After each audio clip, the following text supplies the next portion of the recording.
Well, hello here. Today I have Francesco and Francesco, right? Yeah, And you got it. okay. And this is my first interview I've ever done, but Francesco has really made a space or a voice for women in trading. And he interviewed me one day, and I asked him if anyone had ever interviewed him because I'd like to know a little bit more about Francesco, and I bet his viewers would like to know. And so here we go. So, Francesco, can you tell us a little bit about yourself and tell us what type of trader you are, and give me a little bit of background on you? Sure. So I'm Francesco, and I come from Italy originally. I live in Scotland, UK, and I have a small daughter, and so part of what I do is obviously parenting, and then there's other things. Trading is a small part of that, but I started trading kind of randomly, really, in 2012. Because my mother was saying, "Oh, have you heard about this?" And I thought, oh, "Okay, I'll just give it a look." And it was kind of forex trading was quite hot at the time. Everybody was wanting to get onto that, a bit like crypto now, I suppose. So I thought, well, what harm can it do? And I just got hooked, as everybody does when you first get into that phase, when you're just trying to learn everything there is. So I went on baby pips, and then from there, we're just kind of looking at all sorts of websites, Daily FX, and which I still actually kind of use. So yeah, it kind of started as a sort of fascinating new world, which I never really approached before. And then I thought, okay, let's kind of try and actually do something with this. So I opened a demo account with FXCM, and then kind of stayed with them for a long time until quite recently actually went to Oanda. But I was with them until 2019 FXCM. So yeah, and I did a lot of Forex until late 2021. So that was my opening sort of Forex Euro USD. I think my first was Euro GBP because of the connection with obviously Europe, and so I was interested in the exchange rate for personal reasons, and I kind of started from there. And then I started my YouTube channel 2013, very kind of dormant for a while between when my daughter was born. So about 3 years I didn't touch it. So it sort of started and then kind of stopped and then started again. 2019 I picked it up again after nearly 4 years break. So that was kind of part of an issue that actually I'll stop there. That's probably enough. So yeah. Okay, so it's funny that your mother introduced you because my son introduced me, so it must be a mother-son thing. Yeah. But so you started first with Forex, and why did your mother think that you would be interested in that, and how did that come up? Um, I think she was looking at ways to maybe invest somewhere, and just heard there must have been an ad or something. Then she saw that and thought, I looked this up, and then kind of started looking at that. You can make money with Forex. We know how that ends. So indeed, it didn't end well for me either, but that's another story. Yeah, it's sort of there was a lot of kind of brokerages ads going around at the sort of early 2010s, probably before that, but we kind of caught that maybe tail end by then. But there was still a lot going around. It was very difficult not to see Forex being advertised. Open an account with £5 or $5. So yeah, so it was kind of very easy to do. So maybe that's how she saw that. So And were you kind of looking for something to do at the time, or why no, would she, not at all. just out of No, the it just was out of the blue? Hey, you want to trade Forex? yeah, it was like okay, I'll give it because she asked me questions. I have no idea. So I was kind of looking because I don't know why. Maybe there's something about the because the kind of opening chapters of these books and things are to do with patterns, and it looks quite safe or repeatable, Mhm. and there's some comfort in that. Whereas because your kind of bank account doesn't really give you much in return. We had a conversation with Angie on this, and there are bank accounts that give you more. I think she mentioned Goldman Goldman accounts. Sachs.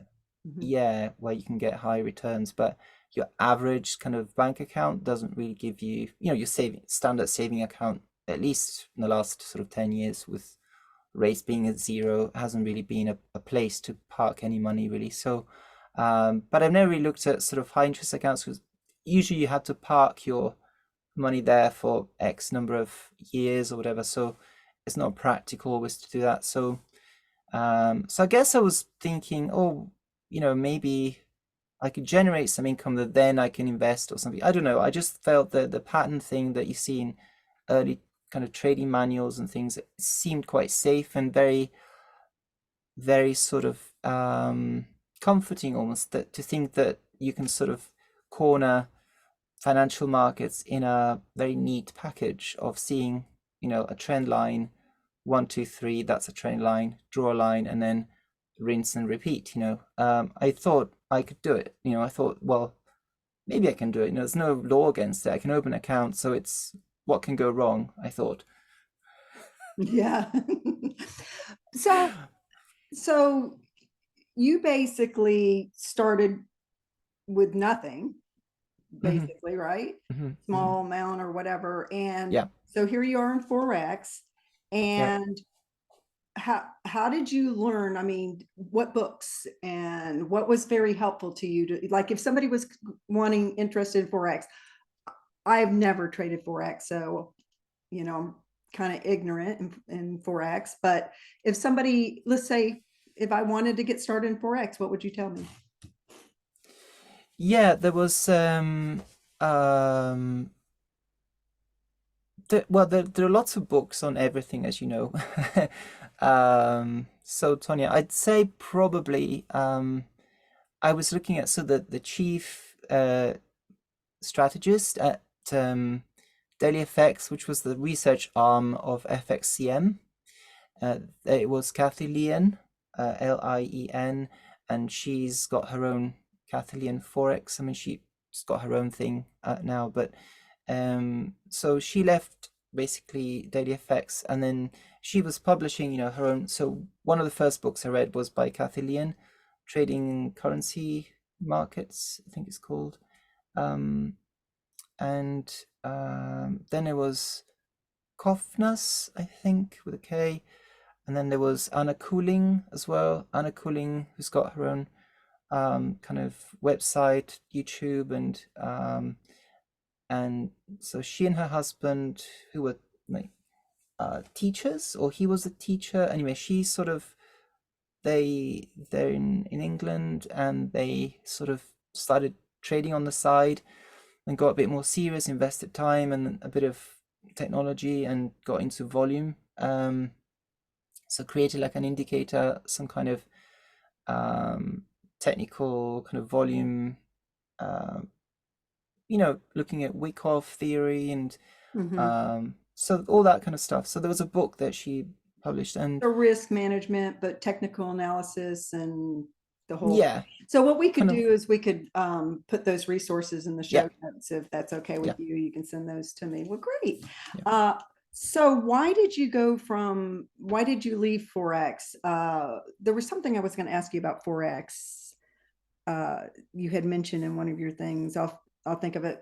Uh, but why did you leave Forex and go to a different style or a different? You said pips. I don't even know what a pip is. uh, I trade stocks. That's it. So okay. Pips are much easier, I think, and more honest, because you've got all these different size ticks with stocks and things, and you've got, it's like quarter point and this and that. So pips are just pips, no matter what. It's 100th of a point, right? So it always moves 100th of a point. It doesn't matter if it's Euro USD, if it's JBP if it's, pound, New Zealand Kiwi dollar. It's always a percentage of a point. So So uh, it's a part of Forex. yeah, the pips are, Okay. yeah, Okay. are just the Okay. way to display price on the chart. Okay. So you and I had talked about, okay, this is one of the things that I really attracted to me to you on Twitter is that you said I will sell nothing to you and want nothing back. Yeah. And in the Twitter space, uh, that's what drew me to you, because in the Twitter space, I get a lot of imposters, and but it was refreshing to find somebody that says, I'm just here to share. And then you had mentioned wanting to have conversations. Mhm. And that's how you and I began talking to one another, is through Twitter. Um, let's talk about Twitter space for traders. How do you navigate imposters on Twitter, and how has the space been for you? And how do you feel about the connection or the accountability that you find at the FinTwits or Twitter space? I see that people like yourself and also others that have bigger accounts, they're always fighting back the imposters and the robots and the fake accounts, um, and so you know yourself, it's a problem that Twitter has, and um, it doesn't happen, say, on LinkedIn, or it seems to be more of specific to that platform. Um, Maybe because of the number of users. I don't know what it is, but it's certainly something that people have to fight back on. Um, I don't really get. I'm not sort of personally kind of, because my account is quite small, so I don't. Nobody is sort of trying to impersonate me.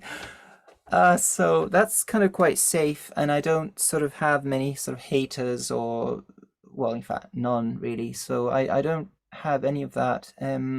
I think I my seem son to. said you have to get to 1 million followers to get haters. Is that the there, there's bar? there's this like cut there's this point that you get to, and then that's when all the haters come in, and Mm. that's what he said anyway. Oh yeah, yeah, I'm sure. Yeah, exactly. So I'm quite free. I'm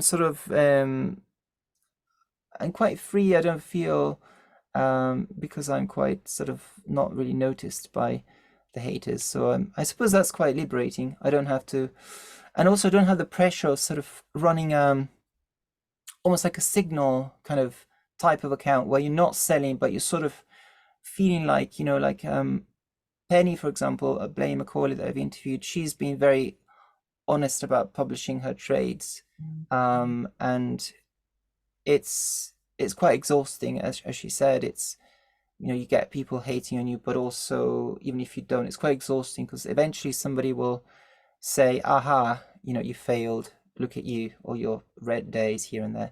So you have to publish no matter what, and I don't find that.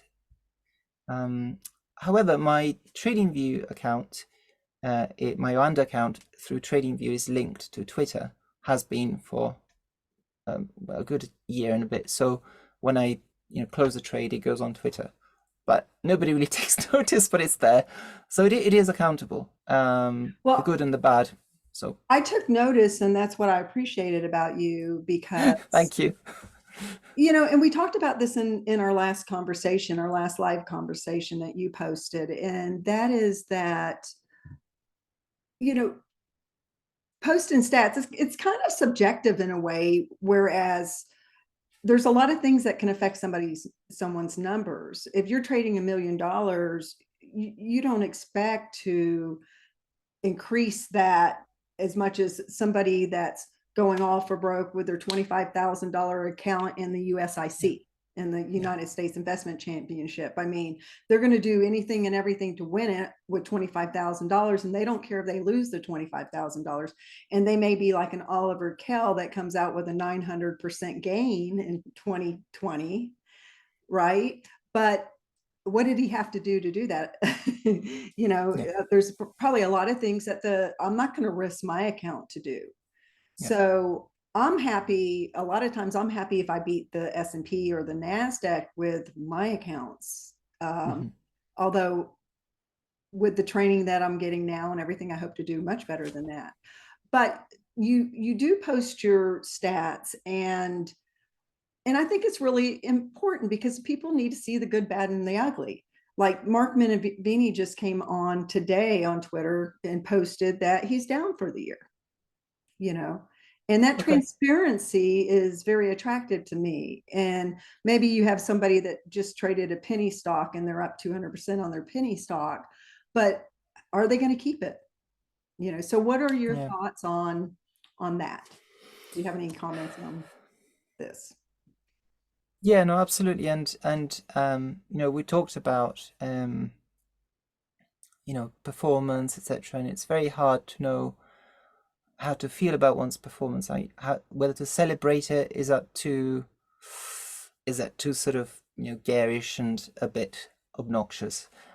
When maybe it's a really red month for most people on Twitter, Mm-hmm. even people that you kind of follow and exchange pleasantries with, and then go and post something saying, "Haha, I'm up," and everybody's down, saying, "Look, everything is falling through the roof," and you sort Yeah. of. So it's always like as you say, it's kind of how to present yourself, and also if you run like a some kind of social media and you've got content yourself. So I Rings guess the bell. yeah, no problem. That's a nice segue there. I hope I didn't Um, lose too much money today. Not a good day in the market. um, so yeah, I mean it's very refreshing to see people, and there are some, I think, people who have nothing to lose, from. I mean, money managers don't go on Twitter and post their daily trades. They got their clients. They don't. Some people who trade for themselves, who are former traders, floor traders, etc. Like they'll do that, and they don't have anything to hide. But maybe they don't post stats. So then it's a question of, do you believe that they are they really doing? Are they any good?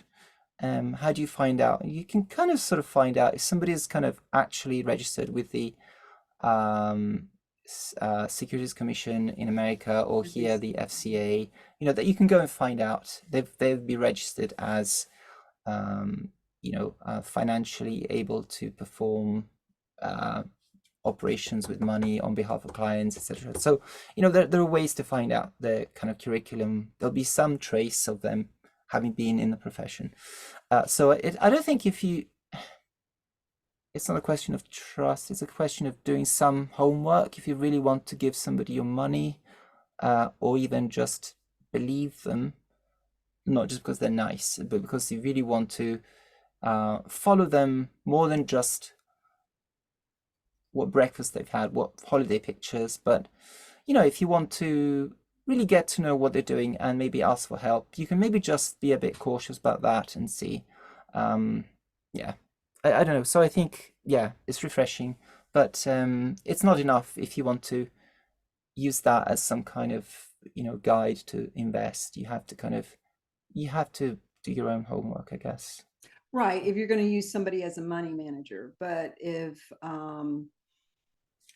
there's a lot of people that aren't even um, certified financial planners or, licensed in the US. I mean, most of the people you see on Twitter are putting educational videos out. And of course, oh, and by the way, none of this is construed as, this is our disclaimer, none of this is financial Yeah. advice. This is just educational purposes only. Um, but you do see a lot of people that are out there teaching, ex Mhm. ex engineers and doctors and whatever, and they're teaching and they have courses and they're posting on Twitter. And how do I know if they even know how to make money? Yeah. Yeah. Yeah. Unless Agreed. they disclose, unless you're able to ask and they disclose, right?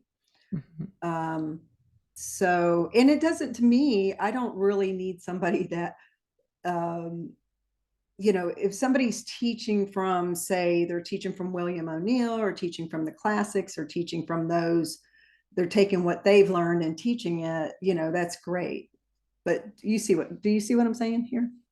Yeah, and I'm always like, so like my my videos as well. I'm not sometimes I'm not comfortable, and I'm glad that nobody's kind of going, I followed your Forex strategy, or there's no actual strategy so much really, but they, as I was talking about my trades, I suppose that could be construed as me saying this is my strategy. But I mean, I never felt comfortable if somebody had come and said, or I've used your whatever. So I never really posted in a direct way, and I've always been suspicious of people that do that because, but then you've got somebody like, somebody who has like a live YouTube sort of stream where Mm-hmm. they show the pre-market setup, how they do it. Mm-hmm. And they're serious about it because if it goes wrong, you can see that they've screwed up, Yeah. because that's what happens. And if it goes well, so they're not guaranteeing anything. They're just saying this is it. And people join in the chat, in the live stream, and they show, their methodology, whatever. And there are a million ways of trading, as you know, Tonya. So it's not like anybody has anything better than the next. Some people have a slight better edge because they use more tools or more sophisticated packages and have more access to order flow or whatever. But it's at the end of the day, it's some people with very basic stuff can do amazing things. So it's not that how much money you spend on packages, although it does help. But I mean, it's so they're showing that, and they've got the resources and the time, and they've made enough money in the field to be able to afford that. So that's honest. That's fine. But people just say buy here, sell there. There's a lot of that on Twitter, and it's clearly fake. I mean, Mm-hmm. it's Right. terrible. And what would you say, there's so many different types of trading, and I'm just a straight stock trader. I don't short unless I use a short ETF, and I only use those for a day. I don't know if I've ever held one overnight, maybe by accident, maybe. But what would you say is the most important thing in trading, no matter what you're trading? What would you say the number one thing is to become a successful trader? I've heard this question asked of people who do it professionally, and everybody has a different answer. And it's so difficult, isn't it? But okay, so forget all of the hundreds of interviews I've heard and concentrate on me. I would say, well, for me, of course, for me, it's patience, because, um, yeah, I've overtraded a lot. Forex, I've overtraded with the S&P since I moved to that. Um, and there was an example with Penny recently, and she was saying about, sizing up your trades. Also interviews about that, how to recover from having lost quickly a lot of money because you sized up thinking, you built up Mm-hmm. Like a confidence lot to of us be. probably just did back in February. you know, I know I was starting to ramp up. So, Did you get a bit kicked with that? Was it? um, yeah, I mean, for the year, I'm down like 1.6, down for year to date. You know, That I seems was really I was good. down about 4.5% last year. So, I've been having some Oh, rough time, in the market, but low single digits. So I'm happy about that. But I don't take a lot of risk. So here we yeah, go again, comparing apples to apples. There could be someone that is down a lot more that took a lot more risk, but had, because they were ramping up quickly, but yeah, had that rally continued, yeah, jump off the bottom rally, whatever it was, had it yeah, continued, they probably would be doing much better than they are right now. I know of one subscription service that I asked them the results the other day, and they're down 21%. But I know that they were 60% invested at one point, and they're a very reputable team of yeah, highly educated financiers. So, but had that rally continued, they'd probably be up 30% right now. So it's hard to compare apples to apples. And I think a lot of immature traders don't know that. So Mhm. they're looking for the fanfare. They're looking for somebody to come on Twitter and say, I increased my whatever by 200%. And you can do this if you follow me. And, Yeah. and they fall for that. They fall for that. And so, but they don't realize how relative it is to the type of trading you're doing, you know. Yeah. But above all things, of course, risk management is huge. But I like what you said is patience. And that's a mental thing. So let's talk about the mental side of trading and how important that is, because anybody can place a buy order and anybody can place a sell order, but it's what goes on in between here, I find, that Mhm. it can make or break our trading. How do you feel about that? Yeah, so as an example, Tonya, so last year was a really good year for me actually, because February was a disaster. No, sorry, January was a disaster. Um, and then from February to October was really good. Yeah, I'm looking at your stats right here. In February, you were up 66%, 66.7%.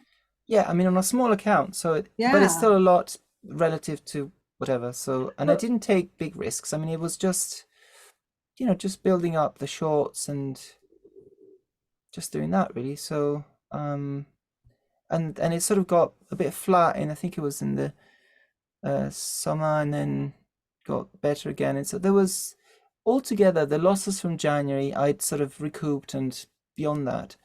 So I was on crazy stats really by October. Then kind of November and December were pretty bad.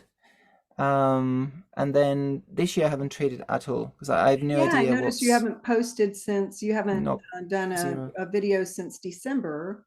like zero. Well, let's talk about that. What's going on here? I'm sure people want to know more. We're limited on time, and I'm sure they want to know more about these stats. But now, so did you play? Let me go back a minute. Did you play mostly the short side? And Yeah, yeah, okay, yeah. right. And I got into sort of a kind of downtrend, just kind of approach. So the August rally, for example, the July August rally, I actually started holding short, and I think I added to that, and I stayed short, and then it topped, and then it came back down, and then I closed for a profit on that. So because of that, I was still positive, and I tried the same. I think it was November, and the CPI that was in September, I think it was in September, which is a really strong call for shorting the S&P, which is great. That didn't happen in November at all. It just skyrocketed on the day, and it just took me out because I was exposed to the short side from before, so it even went beyond anything imaginable. And so November was a big, bad, ugly month. Did you give a Um, lot of it back? yeah, so basically, like the whole year 2022 was a disaster because I Mm. made so much and kind of lost it all pretty much in Well, like they say at it's the a end. requirement to become a good trader that you at least blow up.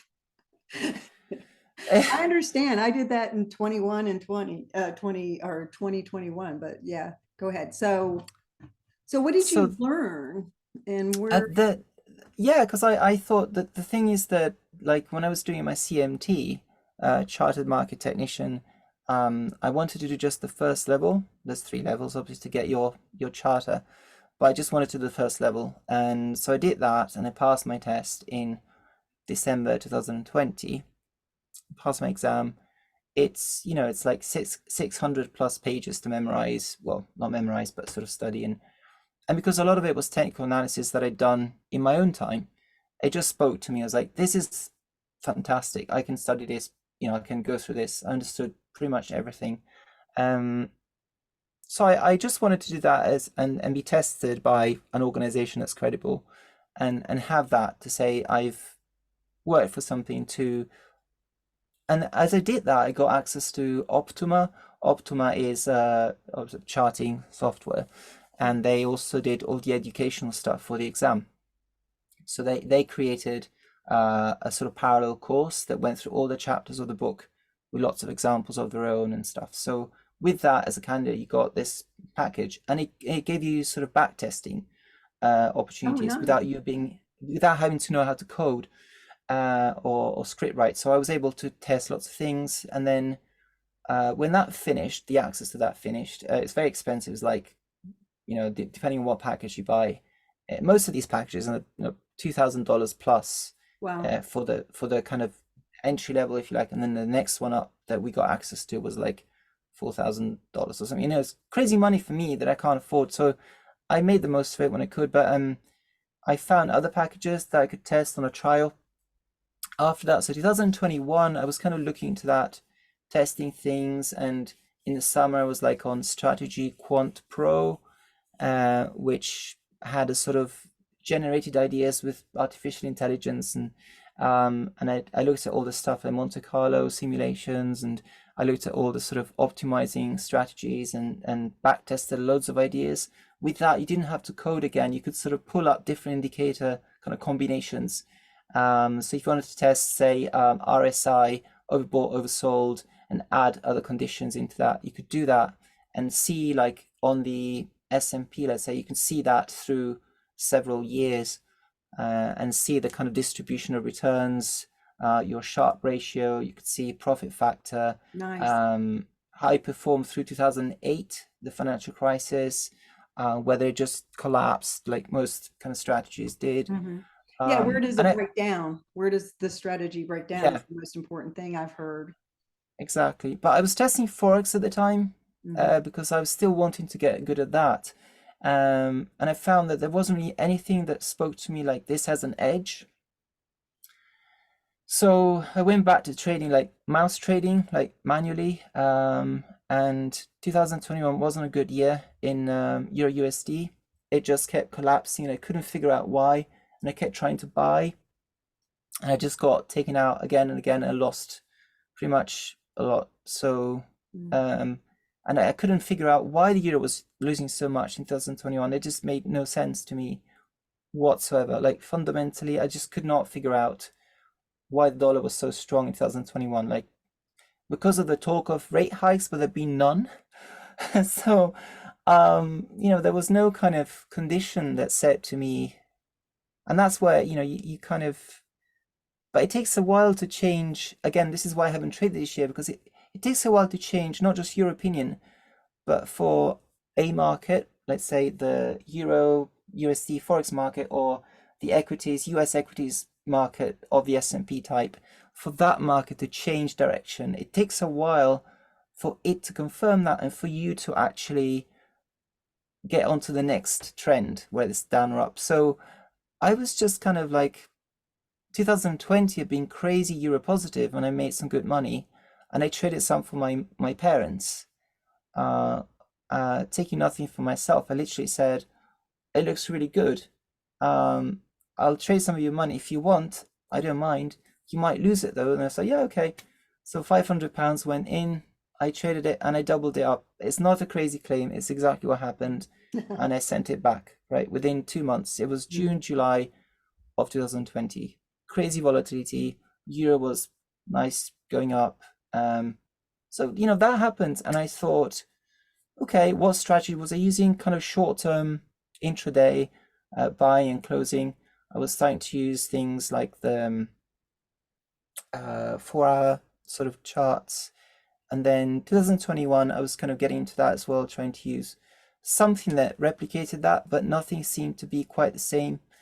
So then I thought maybe I need to just hold it. And then from 122, the euro went down to 103, right? So it went down to parity eventually, one, and dipped below to 0.97.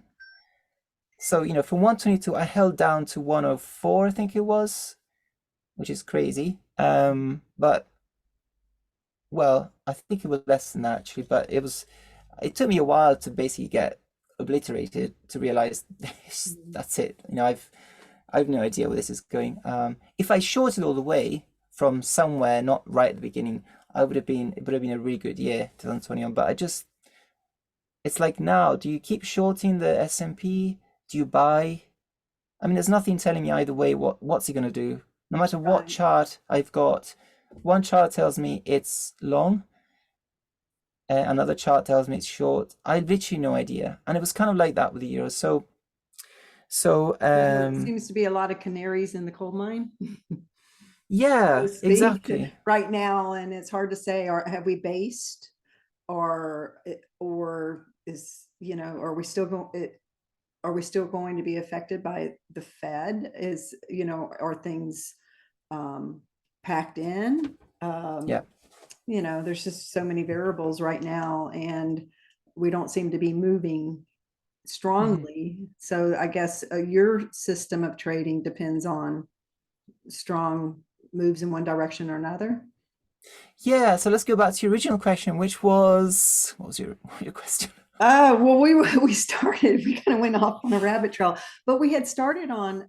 I had started on mindset, and then we started talking about your strats. But we were talking about patience, and you had mentioned patience being very important. So apparently, you're having to practice patience right now, and you Yeah. have not posted on your Twitter since December. I'm sure your viewers are wondering what's going on. So, you know, Yeah. um, I wondered, what's he doing now? And but you've done some great interviews. Now, one of the things that you've tried to do is really elevate women in this space. Now, you, from what I understand, you stay home with your daughter, or you take care of your daughter a lot. Like you're Hmm. part of the main Yeah. stay at home or person at home for your Yeah. daughter. Yeah.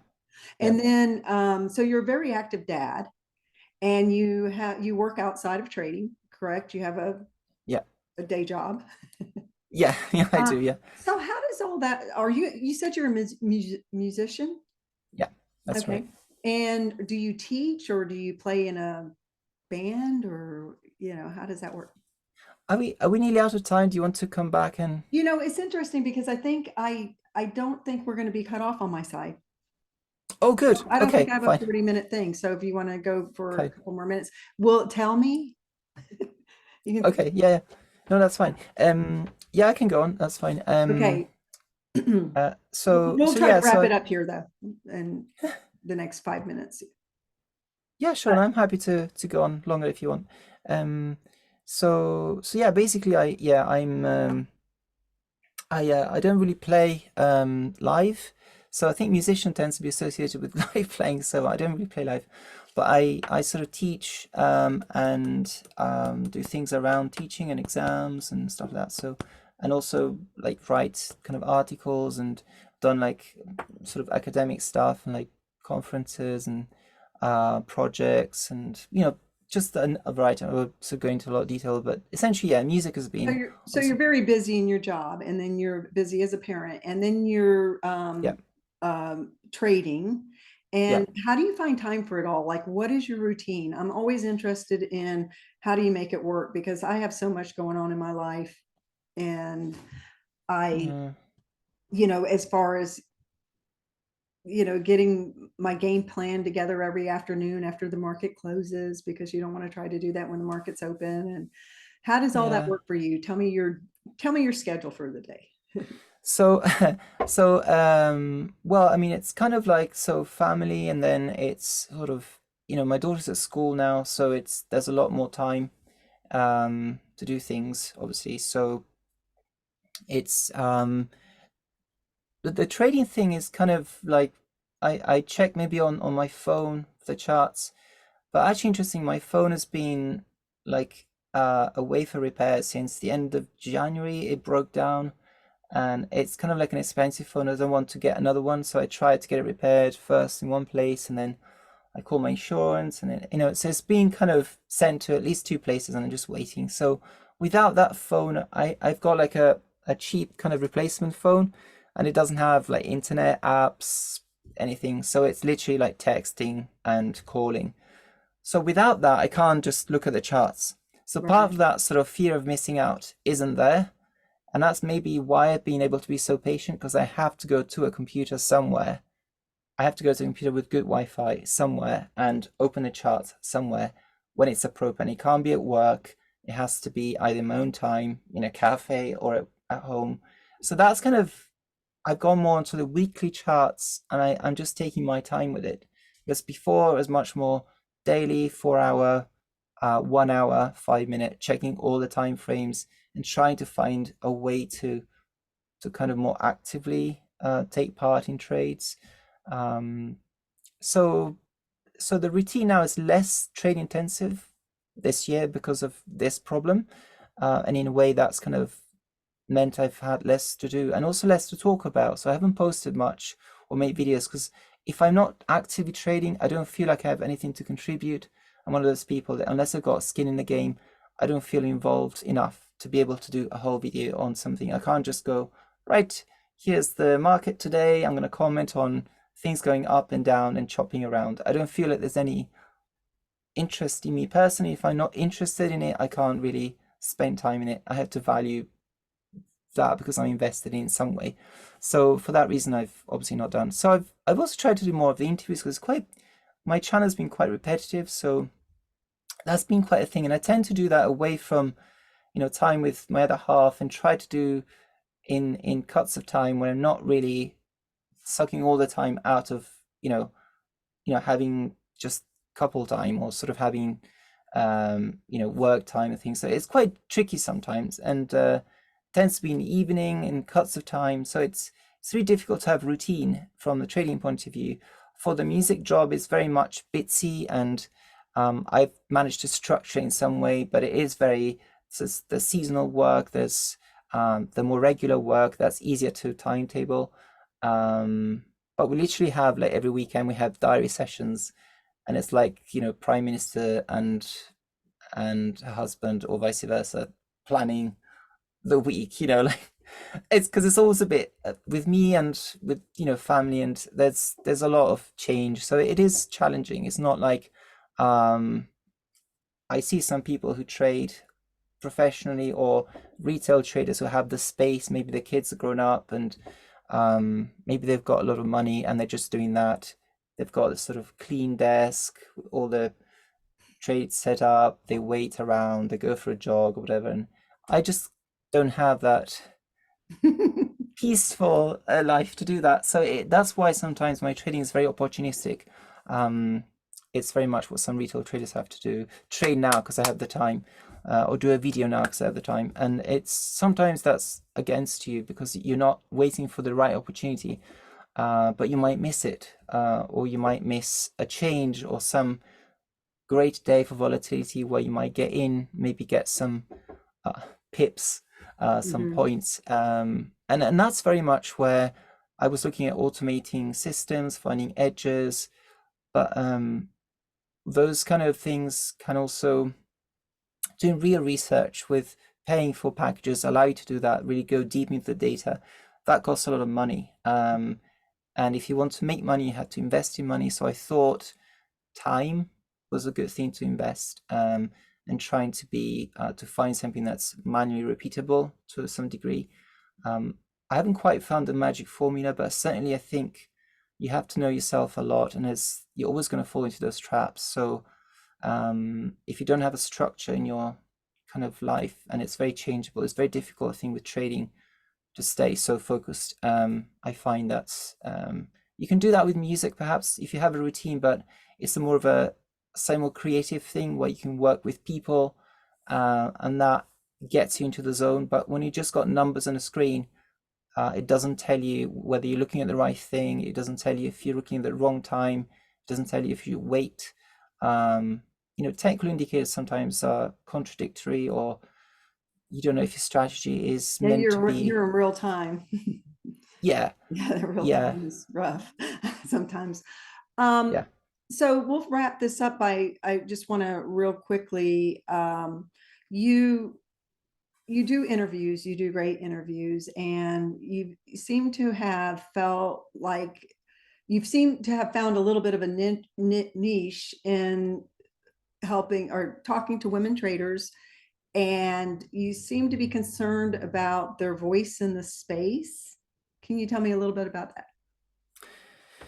Yeah, so that's really I just sort of got into that. I can't remember what it was. I was just reading about um Yeah, I think it was kind of looking at women in trading.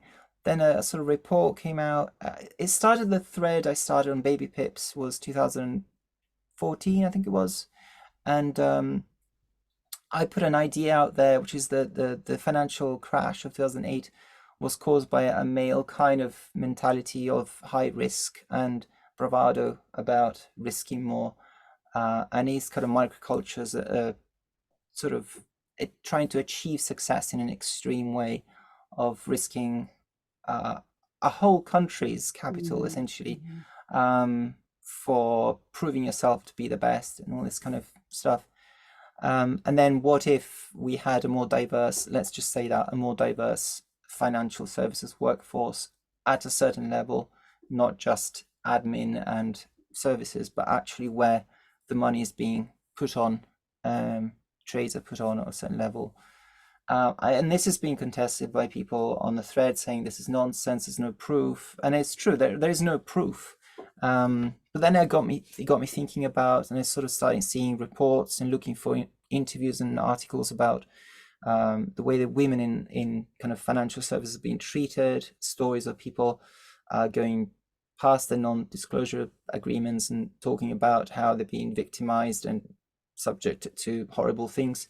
And it kind of made me think that there's really a mentality of kind of almost domineering of one gender versus another in this kind of sector, and in lots of sectors. To be fair, there's been Me Too since then. I mean, but financial but because I'm not in it, so then I started interviewing people, and there was Linda Bradford Rashke, and she's sort of was very, very against my approach, saying you can't say that, it's a meritocracy, and you know, I've never had any problems, and I think that's an incomplete answer, and it's quite problematic because you know women are not a one block all experiencing this in the same way, and you know, just because one person doesn't experience racism doesn't mean to say that it doesn't exist around them.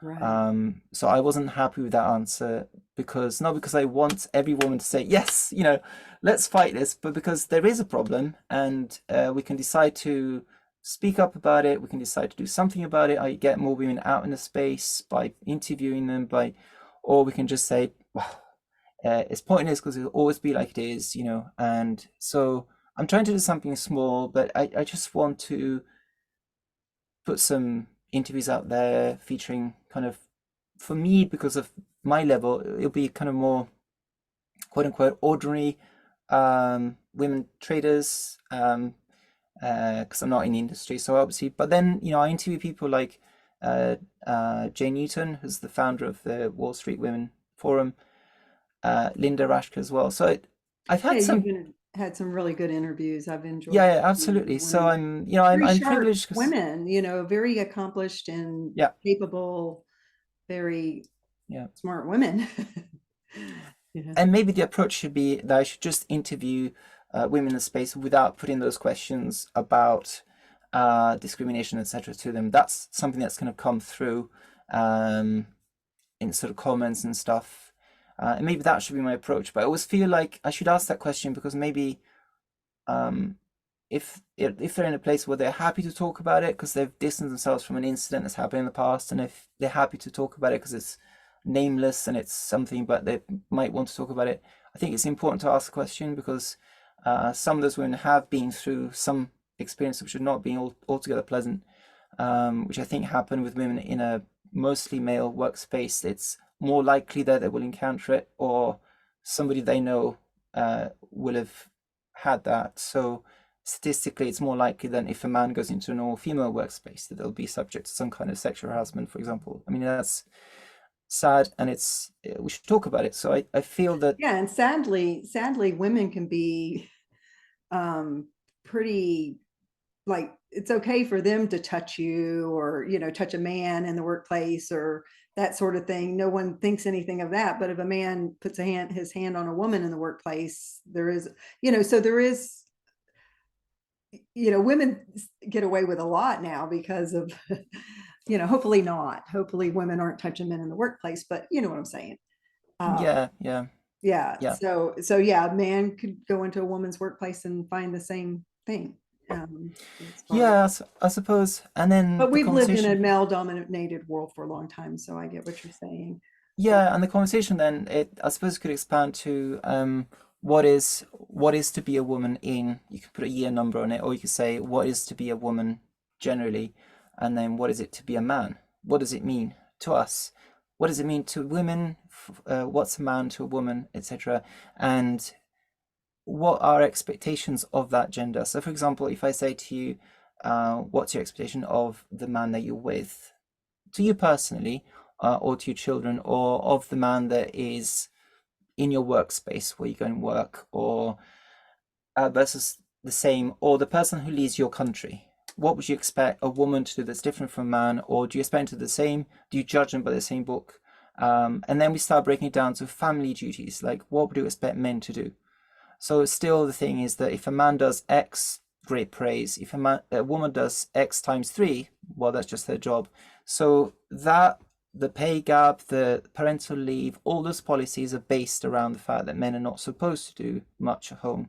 Therefore, if we expect them to do more, we need to do policies around that. We need to encourage men socially, culturally, economically to do more, which then becomes cultural, which then means that in the workplace it's more acceptable for men to take longer off work when the baby's born, which then means the women are not the only ones doing the caring work, which means men are better at understanding people, because if you care more for a baby longer, you know, what's a crisis at work when you've had a toddler by yourself for months on end that you care for, that you got them through those first months. I mean, that's a great feeling, a sense of being able to care for somebody who's completely defenseless. I mean, being able to care for them when they cry, when they don't know what's wrong with them, figuring out, and those skills are not something that every man needs, but they're something that helps people with empathy, that helps people with feeling great about themselves, being great carers. So I think the idea that we have to push men out to work after a day of having that experience is wrong. And I think in the best possible world, everybody would have the kind of work opportunities that would give them time to experience that properly. A lot of people have to work 2, 3 jobs to make a living for them and their families. Yeah. But we tend to look at men as the ones who have to go and do that. And unfortunately, it's a very middle class conversation that we're having at this level. And other people saying that's living in fairyland. Some people don't have the time to take off to be their babies, so it tends to be women, because as they're recovering from childbirth, it makes sense that ... in that sort of economic context. But I understand that, but also as we move to places where there is more choice for the pairing, whether it's 2 men, 2 women, man and woman, there's more choice. And it's interesting as well to see same-sex couples, how they approach the gender dynamics. Mm-hmm. When they ask for parental leave, you have 2 women, one is mothering, giving birth. What is the role of the other one?